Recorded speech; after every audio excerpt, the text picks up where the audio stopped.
This is Scope of Work, making statement with your work. I will let you all get started. Thank you very much. So I'm Fred Scurti. I am with Legrand. I have a fairly new, 2 weeks is new role.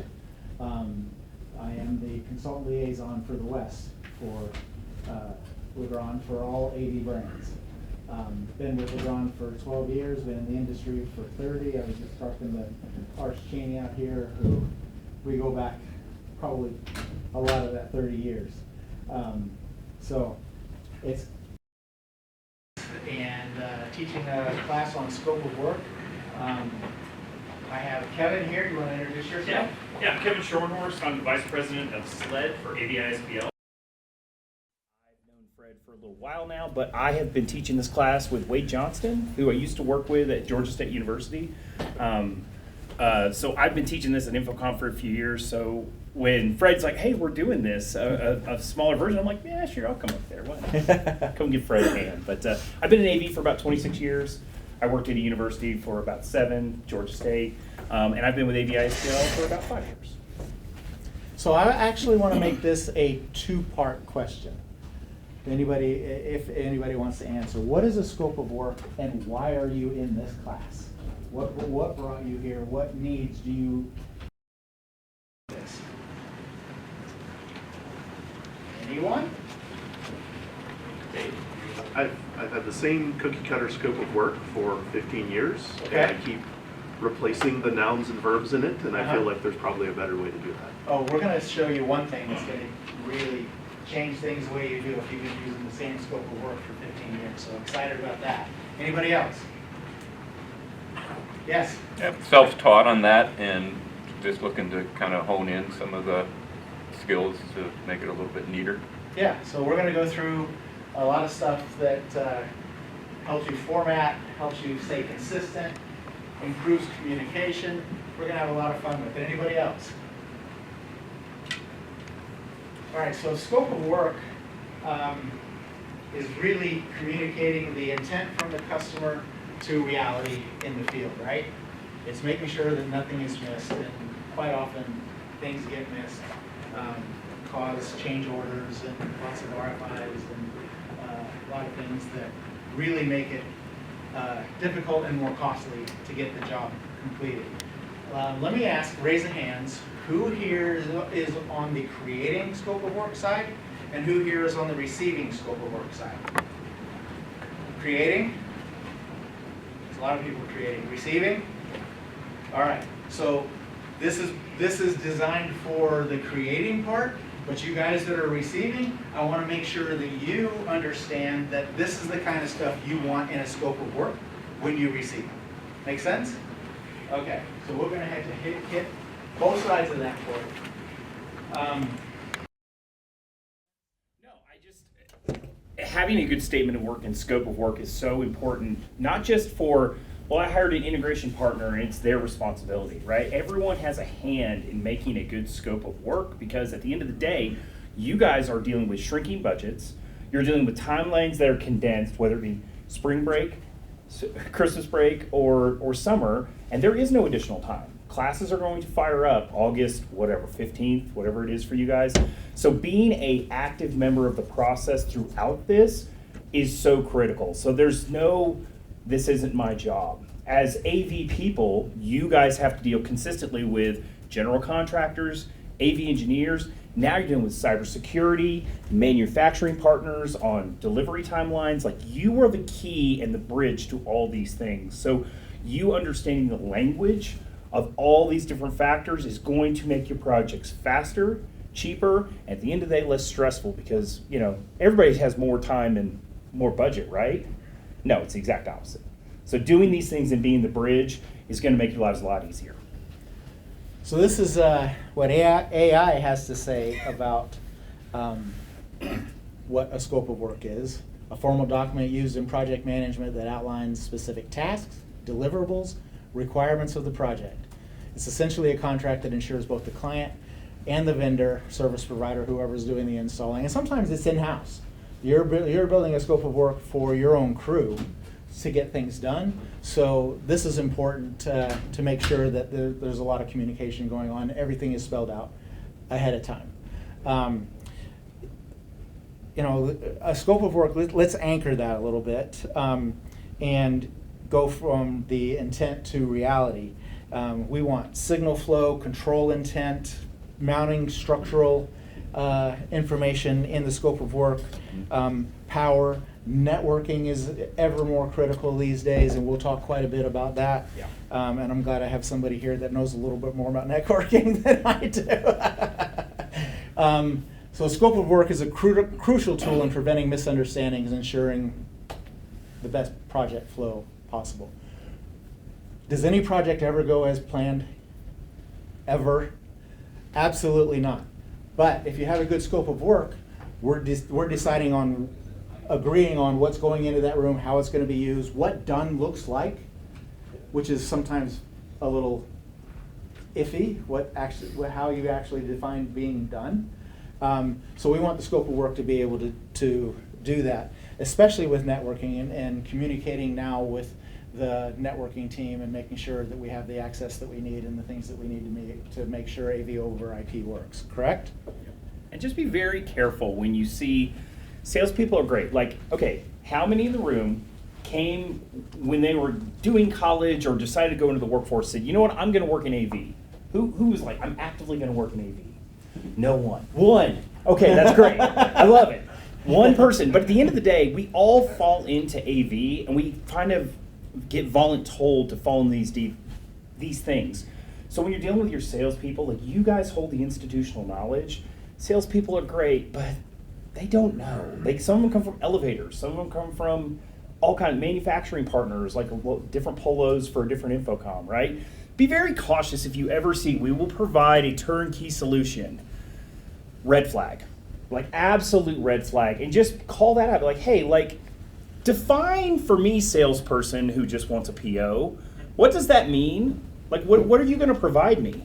How long are you going to provide it for me? Does that mean it's infinite GUI changes? Does that mean it's infinite service calls? When does the service begin? How do I call the 1-800 number? Like, all of these factors, and honestly, pain points you guys have seen over the years should be red flag. So you guys can educate the people that are trying to help you do the thing. Yeah, a turnkey solution promise turned into 30 change orders because defined sources, control, some of the things just weren't spelled out correctly. And we don't want 30 change orders on any of our projects, right? So let's do the best we can to spell it all out ahead of time. So let's talk about each stakeholder's responsibility across the pre-sale and post-sale sections. We have to make the handoff from one to the next explicit. We have to know, okay, sales team, you're out. You've done your part, you got the job, go find some more, right? And going into pre-sales, we want to make the handoff from section to section very explicit. Engineering, design, PM, install, support, warranty. How are we going to support it? And if a network contact, for instance, isn't contacted and in the scope early, then AV over IP commissioning becomes a guessing game, and we don't want anybody guessing about how this job is supposed to come together, right? So put in the name, the role, the escalation path, all in the scope of work in the different sections. Yeah, and make sure, when you guys are dealing with your university segments, how many of you guys have like a playbook for when you're working with an integrator, or these are your standards? Who has a playbook like that you share with manufacturing and integration partners? I knew Dave did because we've talked about this before. If you don't have that, you're already behind. You guys have got to define your generalized standards, right? We talk about standards all the time. Helps you save money, helps you build upon it. But who do they contact for this VLAN segment? I plugged into this port and I'm getting a 131. Is that that should be in your playbook that you hand to AVI SPL and say, hey, if you need port configurations, this is who you contact. This is the person. This is the contact. This is the email address. This is the service ticket we require. Those things then put the earnest on manufacturing partners and integration partners to make sure that we are abiding by what it is in your playbook. But if you don't have that, that just leads to confusion and guessing games. And you may have one project manager on this project, and then you have another one on the next project. Or you award to Ford, right? Or CTI or somebody else. It's going to be different every time. Help define the experience throughout. So that's the very first thing. And I mean, most of our networks now, half of networks in colleges and universities, I think it's more like 60% now, it's AV. AV is IT. You've got to learn to be, how many of you guys are part of IT or a cousin of IT? Everybody, anybody explicitly part of a different department, there's usually one or two. The good news is, yeah. I'm no longer with the institution, but we were part of IT and then separated. Okay. So you went a part of like instructional design or We one of those moved to the sub-departments? academic side. Yeah, if you can stay in IT, it's usually the best But we pathway. were actually housed in the IT building. Oh, interesting, right? So, yeah. In the basement somewhere. None of us are in the basement in a First weird floor. corner. The first floor we had windows. Look at you guys. I don't know why you ever left that job. But right. So if you don't have that, like get with Dave. Get with some of these other guys, these larger institutions. I know UNLV, they have their standards. So they will readily share these, and I have about 6 or 7 of them from other institutions. It'll give you a jump start. Like we like to say in the industry, someone somewhere has done the thing. These resources are already available to you, but I encourage you to take the time to really define your expectations and standards, whether it be we prefer this control system, this is not, you will not change these things. I'm sticking with these standards because you will very quickly get into flavor of the week AV if you're not defining the experience. So each stage of the statement of work creates different artifacts. You're doing walkthrough, taking notes. You're taking photos. You're taking videos. We're creating drawings, bill of materials, scope of work, the install plan, the test plan, and the handoff package. Everything is a separate instance. And you see the big red calendar invites in here. That is critical. Now we can do that now, and you should have regular calendar invites for different phases of going through the scope of work. Yep. So that you all agree, okay, we're at this point, we can move on to the next section, and making sure we go from doing the walkthroughs and everything, getting cable run. The cables are all in the right place. We're signing off. We're moving that. We have a calendar invite to discuss it. We have a calendar invite to plan the next phase. Make sure everybody's still within the scope of work is correct, and we're all on the same page every time. So utilize calendar invites as often as you can. And Specific example, right? Calendar invites for sign off. Okay, what happens at sign off? You guys own the project, and you've now turned it over to the service apparatus. So you might get a 90-day guarantee, right? Okay, but GUI changes can only be applied for the next 30 days. Hey, from sign off, I have 30 days for any GUI changes based on instructor feedback, customer interaction. This doesn't work quite right. Put that in there. Put a 30-day calendar, and then reminder. Hey, it's on the the 1st of July, July 1. GUI's changes are no longer free. You're gonna have to start paying for that. So you've got a 2-week window to do that. When when you hand it off, you've got a 1-year warranty, a 90-day warranty, right? Make sure you're actively working on a punch list, because from an integration perspective, like we've designed, installed, and signed off. We've passed off to service. I'm gone. I've gone to the next thing. You guys are then the eyes and ears of it.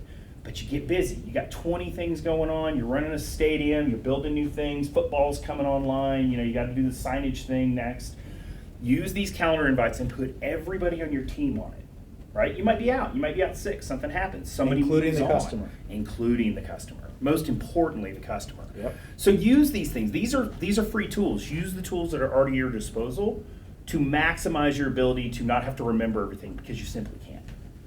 Calendar invites aren't fluff. How many are doing that right now? Anybody doing calendar invites in your scope of works? Okay, some of you are. That's fantastic. I encourage all of you to start using them. And if your vendors that are bringing you scope of work don't have calendar invites built in, make them build it in so that you have good communication with the vendors that are installing your project. I'm seeing people put in their playbooks that it's a requirement of the project manager of the project. So that way, the project manager for the university is also on that. So when the transition happens, it doesn't just die off because integrator's not doing it anymore. It continues on, whether it be a new calendar invite or anything. But it's an easy apparatus for you guys. A calendar invite led to a discussion on pre-wire review, making sure everything was where it was supposed to be. That meeting found conduit not run to the correct places, saved a week's worth of work by being able to catch that early. So just make sure that you're using it as often as you can at every stage, and definitely, like Kevin said, for sign-off projects. And we'll talk a little bit more about sign-offs and how to make that work. So those of you that are writing statements of work, and those of you receiving, this is what you should be receiving. Again, we're going through different levels of the phases of the project. You'll note that networking is highlighted in red there.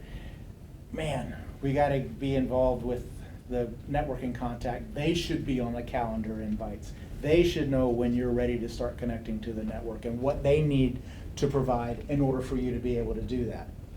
Yeah, and make sure you're working with like the Legrands of the world. If you're using an AV over IP solution or a new camera, that's got to go through cybersecurity, right? It's got to make sure that it's compliant with the network standards and the IT standards and how it's going to be on the network. So maybe it's not approved, so it's on an isolated switch in the room and you just have an uplink, right, to the VLAN segments for monitoring.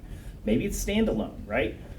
Ask your departments, ask them what are the requirements for this, get it ahead of them. Like when you're talking about a new building, right? I know Dave's building a couple new buildings right now. Get that stuff in front of them long time in advance, right? And that's probably gonna have to be on you guys. So it just, if you go and just plug it into a port, we have literally seen, and we'll talk about it a little, Wade does a better job of doing it than I do. So if you do this at Infocom, you get a little more detail. But you plug it in, it works for a week, and then suddenly, randomly, things aren't working anymore. It just, gremlins in the system. You gotta very define that with the networking teams. And let's talk about each section just a little bit. Mm-hmm. You know, in the overview, you want the room purpose. What do you want to do in that room? Who's going to be doing it? Where are they going to be doing it from? I'm standing on this side of the display. Why? Is there a reason? Is there a better side of the display to be standing on? Where should you put your podiums? Does anybody know? In this case, I wouldn't want it to be over there because latecomers would be walking in front of you. That's right. There's even a better reason. You're looking at me, I'm referring to the screen, that's how you read. It's very natural to go from me to the display, so you want the speaker as often as you can to be on this side of the display. That comes from my daylight days. I was with Daylight for 20 years, so had to talk about that a lot. Installation sequence and milestones. Where's it going to be? What the dates are?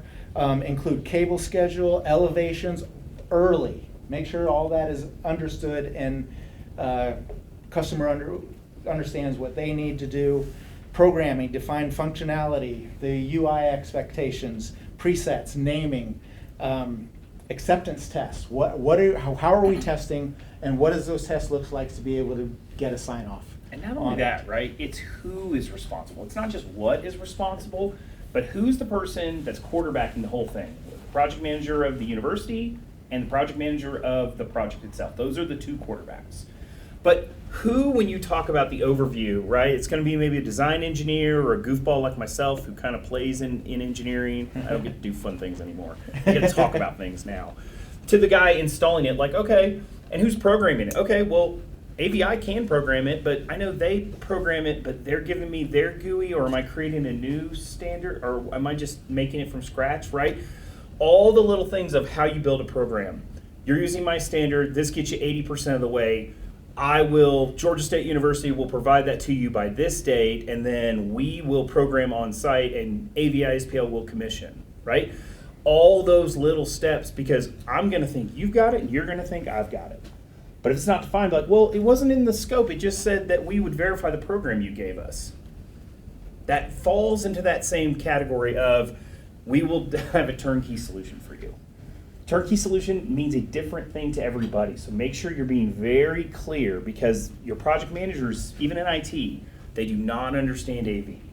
So you've got to make sure those little details become death by 1,000 paper cuts. So just very, very detailed things, and learn from your mistakes, right?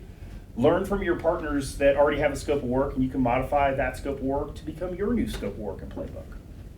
And you mentioned who is responsible for each section. We've already talked about networking, but the main thing is make sure everybody understands who configures what. Is it the IT department?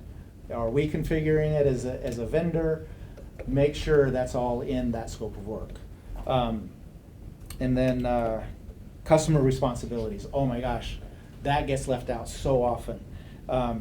Who are they making sure that there's enough power in the right places?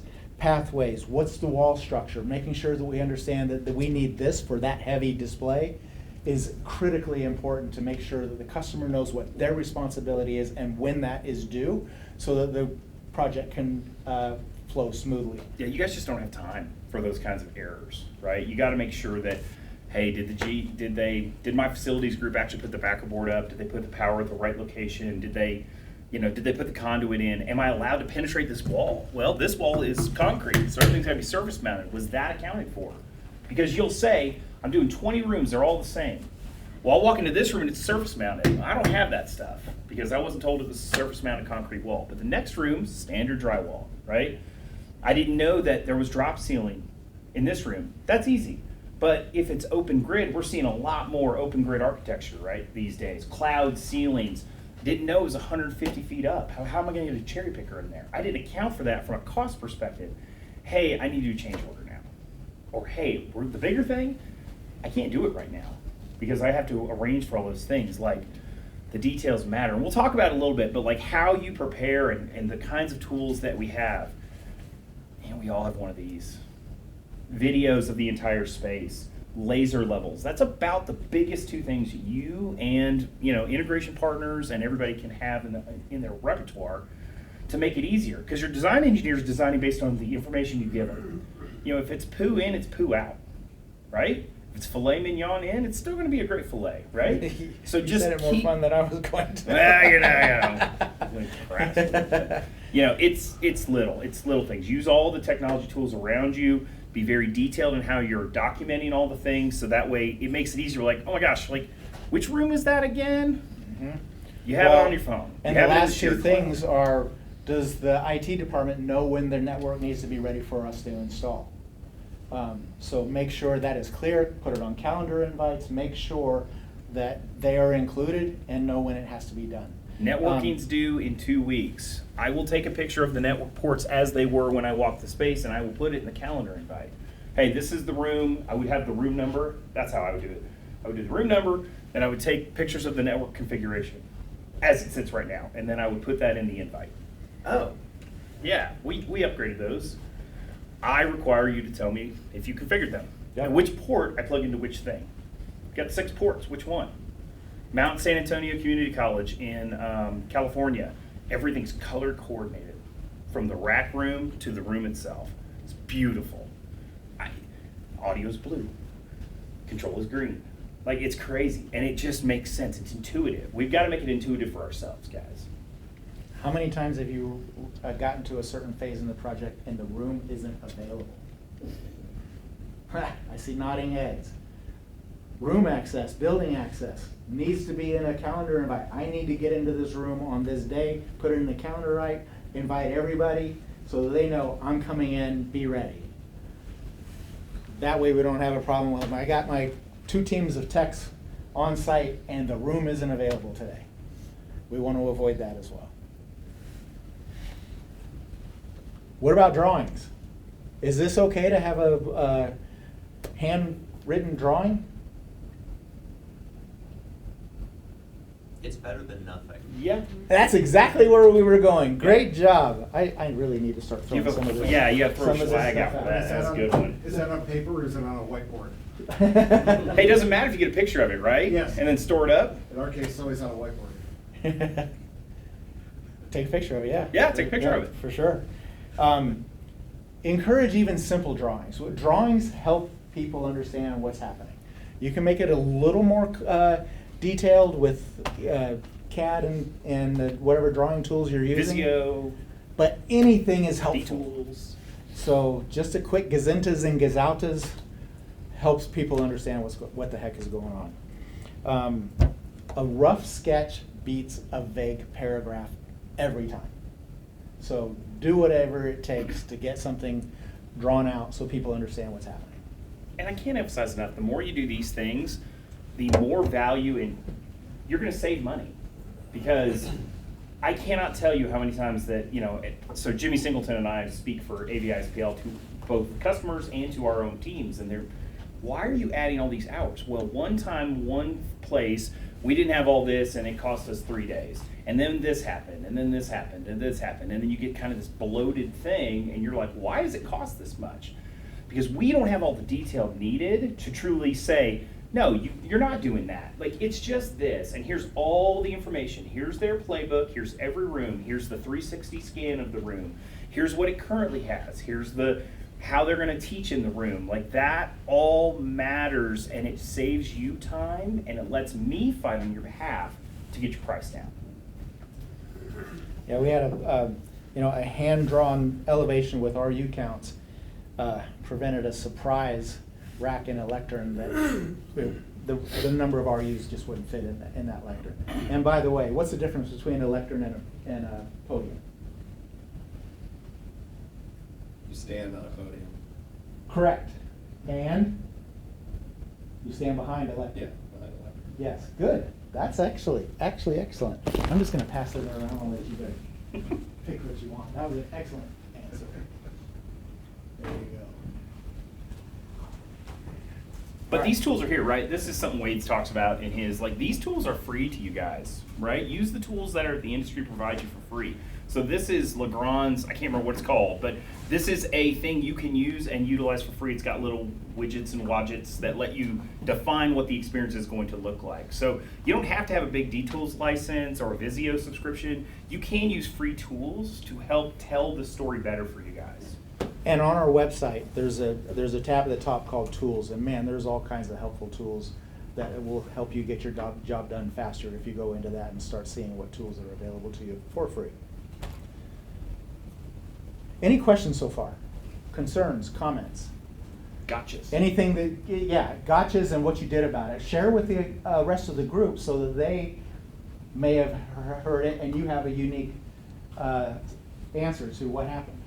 So are the integrators, yourselves, do you guys have a playbook to then say, hey, this is what we're looking for, let's maybe build this playbook together before we jump into this and save ourselves the headache?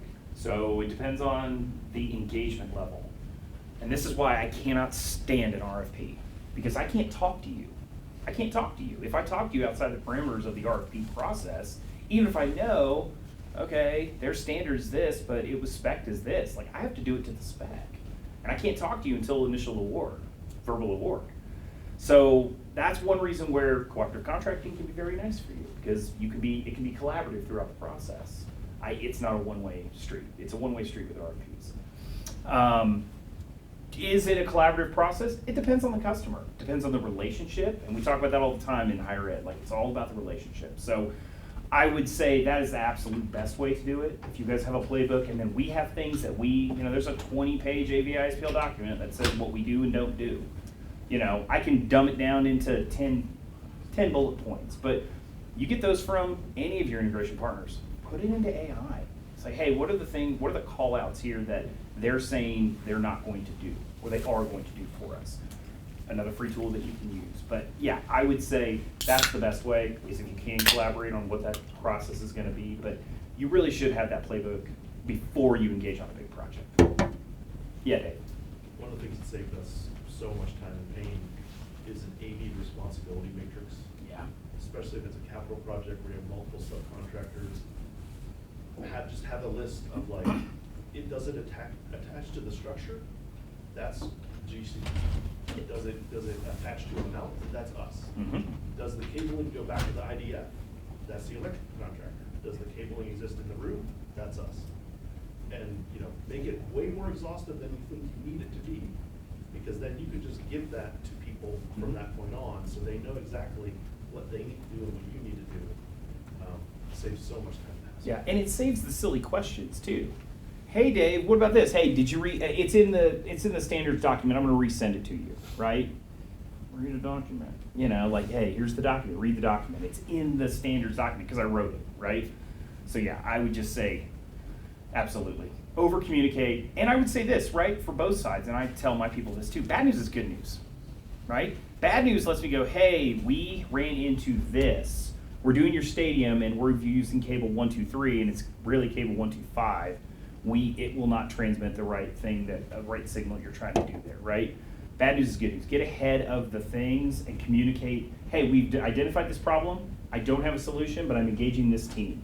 But I don't want the customer to come to me and say they noticed that ahead of time. So just over communicate on all sides. Excellent. So now we're going to talk about details and focus on the details that prevent scope creep and confusion in the field when we're actually into the installation part. So, can't be overstated how critical the details are and have it in the scope of work. So there's this foundational document that outlines the terms, scope, expectations from both sides, and for a project or a contract. Each of these are benefits to make sure that you're covering all the details. Preventing scope creep, setting expectations, legal protection, risk management, accountability. Who's in charge of what? Who do we go to when it's not right? Yeah, and not all this is you guys, but you guys know the players at your institutions to send it to. Like legal stuff, I'm a vice president, but I do not sign off on legal stuff. I send it to my legal department. Her name is Lauren. So I sent it to Lauren, like, hey, like, can you check this? Is there any things? And she's like, oh, I'm going to redline this and this, and then I submit that back, right? So just make sure you're not going to be responsible for all these, but you are that bridge. I can't emphasize it enough to make sure that you are pushing it to the right kinds of people and learning from those mistakes. You're going to learn more from your mistakes than your accidental successes. So make sure that, okay, I'm not going to get burned by that again moving forward, so I'm going to do this next time. And quality assurance. How do you know if there's quality there? How do you test? What do the tests mean? And who does it matter to? So somebody's got to be doing the testing at every phase to make sure that the things are working as intended, and somebody has to sign off. But knowing what the tests are that you're going to be doing to get that, make sure that it's all working correctly, and what the answers mean is critical. And not only that, right? Working for me, working for you guys could mean different from what it means working from the faculty perspective. Does that work for the way it was intended, right? Get the faculty involved, get that dean involved in that last commissioning phase. Like, hey, I've got 3 days before I have to sign off on this project and we own it. I've got to make that a requirement that they test the system and it meets the expectation of the pedagogy of the space, right? Because everything's a learning environment. And change management. As much as we want to avoid them, we know that change orders are going to happen. What does that look like? How do we implement a change order? Who approves it? Who's invited on the calendar for change order discussions? Just make sure that everything is spelled out beforehand so that when you get to that point, and you will, that it's covered, we know how we're doing this.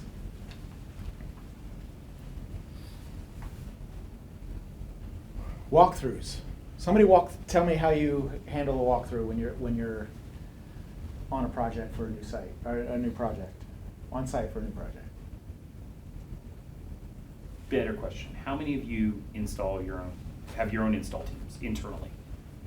Over half. That's pretty normal, right? Think about your process for these things. When you walk into the president's room, take the TV off the wall and define what this mess looks like, right? I actually know where this is. This is actually, I won't say where, but I've seen this. I know that room itself.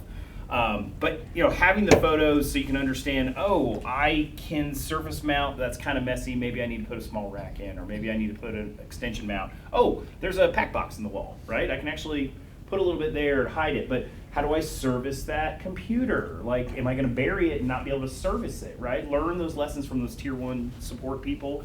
It will help tell the story when not everyone can walk the site. Because it's impossible to get everyone, all the stakeholders in one spot at one time. You're gonna walk 20 rooms, you got stuff tore apart, just document as you go. Great videos of the space really help tell a big story. As much as you think, oh, I've got this. I went to a room, it was an hour and a half away. I walked a site for a customer at a university, and it was one of those ballrooms, right? So you got like 5 different ballrooms. Man, there must have been 500 XLRs. They were all labeled differently.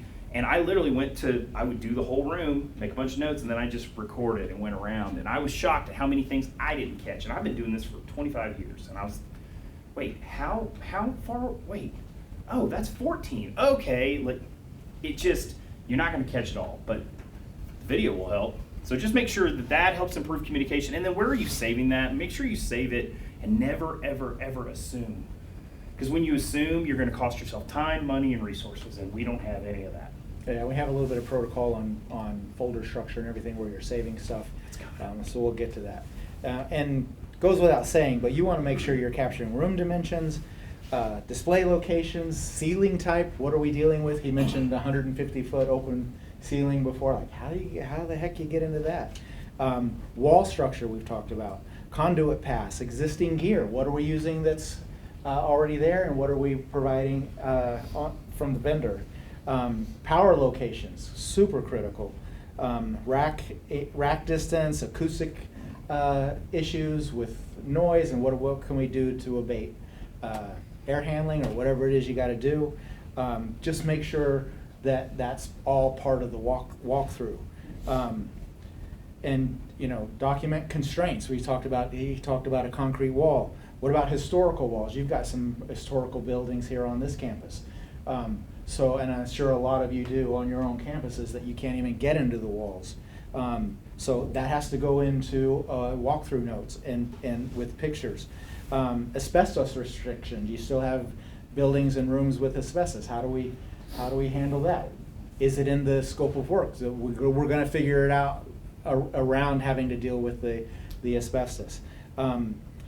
Occupied hours of the room. When can we get in? When can't we? We talked about that. That could go in through in walkthrough notes. Right in your playbook too. Union rules. How many of you deal with unions on your campuses? We got a couple. So what are the union rules? What can and can't we do as we go through this project, working with and without the union? And lift requirements. If you got a 150-foot ceiling and you need a lift, can you get it in the room? Like I've dealt with that several times. Can't even get it. We need a lift, but we can't get it in. I put a direct view LED outside of a university, and then when we came back 3 weeks later, we had to service it. No problem, we know exactly where it is. They put a Trex deck in front of it. Well, I can't put a scissor lift on that now. It's gonna bust right through. So we have to boom it from the street to reach the very tippy top of that. So we had to change order the service contract post-award because we're like, hey, I can't service it as it was intended to be serviced. So, those details will get you. For sure. We don't need to go through. Yeah, just more photos, right? Existing rack layout, all ports that you can find, taking pictures of those. Those help tremendously for the IT departments because it's amazing how many times they don't know what's in each room. They're like, well, you got to give me the port number. Here's the port activation sheet. Well, it's incumbent upon the stakeholder or integration partners to have those. So more pictures for more rooms, every into, out to, I'm actually using B and C here. Wow, okay, I can't use that cable run. I have to change that out, right? Okay, trivia. What's B and C stand for? Oh, I know. Barrel nut connector. What? Barrel nut connector. No. British naval. Nope. Yes! Yes. British Naval Connector. Where's the box? British. You were so close. You were getting there. He said British, and there you go. I think they were developed for the British for submarines, as I recall.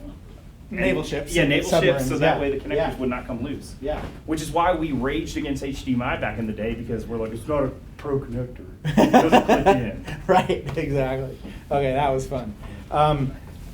Model plates that are on the equipment, rack interiors, power panels, cable pathways, ceiling grids, lectern interiors, display backing.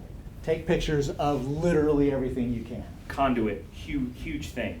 Do you have to fire caulk after you're done? Are you able to use the existing? Am I going to use what's in that now to get up there? Like, these rooms are a nightmare. Like, what's the pathway? How many turns? What's my access point? Do I need a cherry picker? Do I need to not, right? You may not have the answers, but those things will really be terrible gotchas that can turn into, we were going to be in this room for 2 days into 2 weeks. There's no such thing as too many pictures and videos. Nope.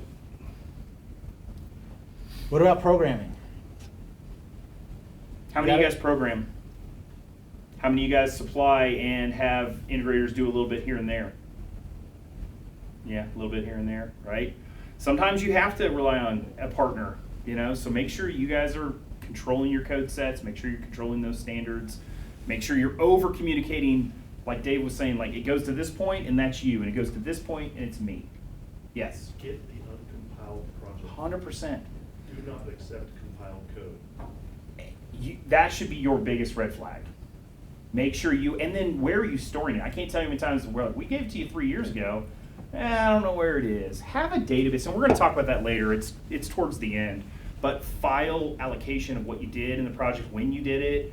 I did this when I was at GSU, and I would make myself little notes. We had every room had a folder on campus in our share drive. And I'd be like, it was part of the refresh cycle. So I have a little notepad, like I refreshed this room as part of Classroom Refresh 2016, and here's all the rooms. I just take that little note, drop it into every single file. The main file structure is in this thing. Uncompiled code is in that same file structure. You just pick a room, and then you tell everywhere else where to go to get it. And whether it's a vendor or somebody that is in-house, make sure as they're starting the programming phase, they know the story of the room. What does a professor do when they walk into the room? Start the class, share content, switch cameras, adjust volume. Can they do all of that? They know how to do all of that. Do they know how to call for help if they need it in the classroom? All of that has to be in the programming phase. You're specifying the user interface, labels, sources, lockouts, timers, camera presets, bring your own device flow, default states. All of that shows up in the scope of work under programming. Who do you guys call when the project's been signed off? Am I calling the salesperson? Am I calling the SLED director guy? Because that happened to me 2 weeks ago. Well, they hadn't signed off on the project, so they're not a part of service yet. They hadn't moved on to the next phase. So they were in limbo, but they wouldn't sign off for various reasons. So just make sure you understand, like, who do you talk to when you have to, how long your warranty is going to be active for, so you guys can understand who to contact. Customer responsibilities are absolutely critical for making sure that we have a successful project. We have to know what they're providing and when, and we do need to speed it up a little bit. Yeah, I was just looking at that. And make sure it's delivered on. We've talked about a bit of it already, but just understand in the scope of work what the customer responsibilities are, what the vendor responsibilities are, all the way through each of those stages. AV over IP, whoops. Crucial because they address the specific technical infrastructure needed for the project. That's what it is. Capture your VLAN IDs, multicast, unicast, switch, make and model, what are you using, security. Make sure all of that is in the network. If AV over IP, require IGMP snooping and querier, and document where the querier lives. We had a project where the network was freezing, and it wasn't the codec, it was a VLAN without a querier. 2 sentences in the scope of work would have cleared that up. Anything on this? No, that's... Network, we just have a few different scenarios here. Scenario 1 is isolated, who manages, how remote support works, and how updates happen. We want all of that in the scope of work. Scenarios 2 and 3 on the customer LAN, who provisions ports, what security constraints exist, and test windows. Yeah, and make sure you're talking to the manufacturing partners, because they have network people that this is what they do. So they can talk the language with your network and your IT security people. Make sure you engage those early on when you guys develop your standards. Get with the Freds and the Wades and everybody, and they will get you in touch with the super nerds to get with your super nerds. We can have severe consequences if we don't do the networking part right. take down an entire building, an entire campus, somewhere 10 miles away. Make sure all of that is spelled out exactly how it's going to be set up, and work with the IT people who will be in charge of that part of it. Make sure that they understand what their part of it is, and that it's ready for install when it's time. And you guys are the only ones that can define this. No manufacturer or integration partner is going to be able to do this. So make Right. sure you guys have a good handle on who that stakeholder is at your institution. Document ports and speeds. We've got this lined out. It has some Crestron parts in there, some C2G parts in there. Every one of them are labeled with what speed that is capable of. Make sure that you understand that. We had a swapped a 1G uplink for, they were cleaning up the room, and they swapped the 1G uplink for a 100 megabyte uplink during a closet cleanup, and the documented speeds proved the regression in just a couple of minutes. We knew where it was. Where am I? Planning and communication. Yeah, that's the biggest thing, right? This whole slide just refers to the top line. Poor planning on your part does not constitute an emergency on my part. Everybody has multiple things going on at a time. So poor planning will lead to frustration on all parts. It falls back to that last 5 yards to the touchdown is the hardest to get to. So poor planning and poor execution will just constitute everybody freaking out, and that just makes everything harder. Just be ahead of it. Just be as pre-production planning as possible. I came from video production, back in the day. Man, 90% of your work is the pre-production aspect before you ever go on air, right? I did an event last week. I spent 3 months prepping it, and they're like, "Are you nervous about this?" I'm like, "No. Like, this is the easy part. I just get to execute now. The execution's the great part." So just poor planning creates all these misalignments for all the different subsets. How many of you have one signature at the end of the scope of work for sign-off? You have it per section? That's what you need. Each section that we've gone through needs to have a checkbox, a sign-off for that section before you get all the way to the end. You actually get a lot more engagement from the people who are doing the sign-off if you're doing it per section, rather than having them have to read through an entire document and find a sign-off page at the last page. So make sure you're signing off per section. Let's see. Structure, cover, we want a cover page, executive summary, the scope, exclusions, responsibilities, schedule, acceptance, pricing, change control, how are we managing the change orders we talked about. Provide a clear how to approve path. Make sure that everybody understands what that is and what it looks like when we are actually at approval and sign off. Customers approve faster when they can initial section by section instead of running through the entire document. And if you do it ongoing as you're going through the project, it's a heck of a lot easier. The calendar invites we've talked about extensively. Put those into your scope. Make sure that you're using them extensively throughout the project. And it's a tool you already have. Yes. Handoff success, not headaches.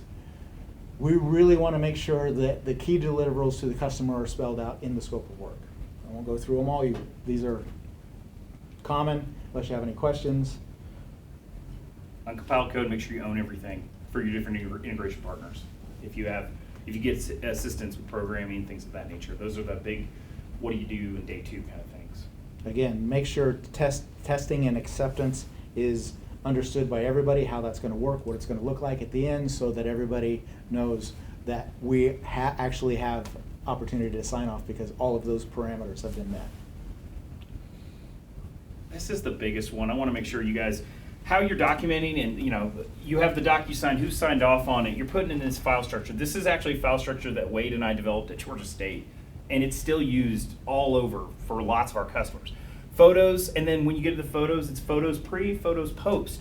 Notes, drawings, programming, uncompiled code, compiled code, any GUI designs, statement of work. Like, keep a track record of it. And then within the actual room, we're in room 123. Well, 123 had a refresh in 2009, 2012, and 2026. because I have 3 different files that show different projects or different attributes at a time, and we are up on it. And you mentioned earlier, where the heck is all this kept? 3 years from now, you're gonna need to find it. Make sure everybody knows where this stuff is kept and Don't where keep this- it on a flash drive and it disappears. Right. Put it in your file structure however you do it. And that's it. Questions, concerns? Yes? Do you have templated scopes of work and everything else that we've talked about here on the website? Yes, we do. Well, we have them for sure that we can send out to the group. Yeah. So we can send that out. I know Wade has stuff. I've got stuff that we've passed out before. Is everybody familiar with AV University? So on Legrand AV University, we have enough CUs that you can get your entire 30 credits to renew your CTS. Don't let it expire. I've done that. Retaking the test sucks. So you can get all the, I mean, I've literally, when I tell this, I've had 2 people say, you saved my life. I had 0 credits and I had 2 weeks to go, and I literally spent that 2 weeks taking all 30 credits from one location and was able to get my CTS. So make sure that you understand there's a lot of free classes. Some of them don't have CTS credits, but most of them do.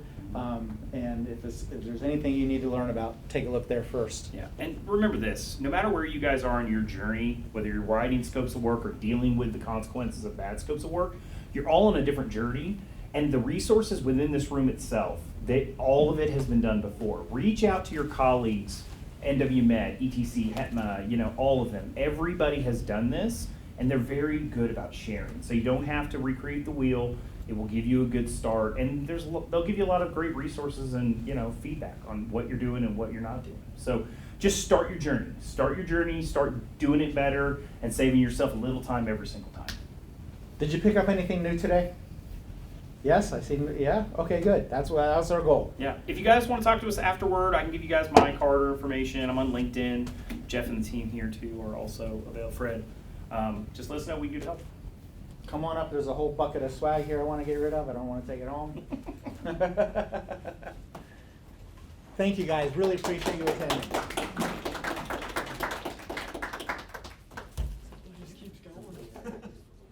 Oh, cool.